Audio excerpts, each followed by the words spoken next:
Yes, nk'uko nabibabwiraga, YouTube ni nk'uruganda cyangwa se ni nk'ubundi bucuruzi bwose, nk'uko ujya wumva za Amazon, ujya wumva za Alibaba, nk'uko ujya wumva biriya byose, hari uburyo bukora mu bijyanye n'ubucuruzi, aho abantu bahererekanya ibintu, umwe ukaba wagura ikintu runaka biciye kuri interineti cyangwa se biciye ku ikoranabuhanga, umuntu akaba biriya byose rero bifite uburyo ki bigenda byinjiriza ba nyirabyo. Ariko YouTube yo ni navuga ko ari nk'ubucuruzi umuntu wese ashobora kuba yacuruza, akaba yakora bitewe n'icyo ashaka kugaragariza abantu, ariko tubuze kuganiraho. Ariko uyu munsi turashaka kubanza kuganira ubundi ki ikora iteye, yaje ryari. Nk'uko nabibabwiye, YouTube yatangiye ku itariki 14 z'ukwezi kwa kabiri 2005. Urumva n'ejo bundi haciyemo imyaka 16, urumva ko nta gihe kinini iramara.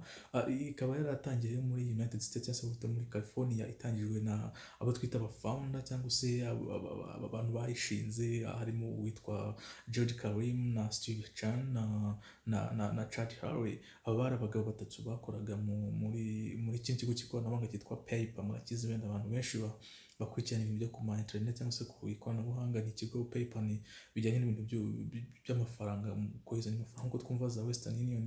Aba rero ni abasore batatu bakoreraga muri iki kigo, ubwo baje kwicara hamwe nk'uko abantu bahuza cyangwa se bakorera hamwe bakabasha kuvuga ngo reka dukore ikintu runaka. Abantu bari baricaye bakora uru ruganda cyangwa se iki turimo tuvugaho twita YouTube. So rero aba bagabo batatu bemeye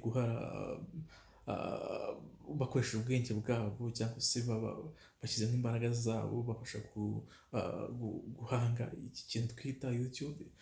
Rero YouTube ikimara gutangira, babaye nk'aho bakora igerageza, cyangwa se twavuga nk'uko tubizi ni video abantu basharinga cyangwa se bahererekanya hifashishijwe internet cyangwa se ikoranabuhanga. Rero uyu mugabo George Karim bakimara gushinga uru ruganda cyangwa se bari mu igerageza, niyo video ya mbere bakoze, video ya mbere bayishyira kuri YouTube cyangwa se kuri cya kintu bakoze, ifite titre yitwa ngo Me at the Zoo, cyangwa se ivuga ngo njyewe muri parike. Zoo nk'agaparike gatoya kabamo utunyamaswa dutoya. Yakoze akavideo gafite amasegonda 18, arangije arakapostinga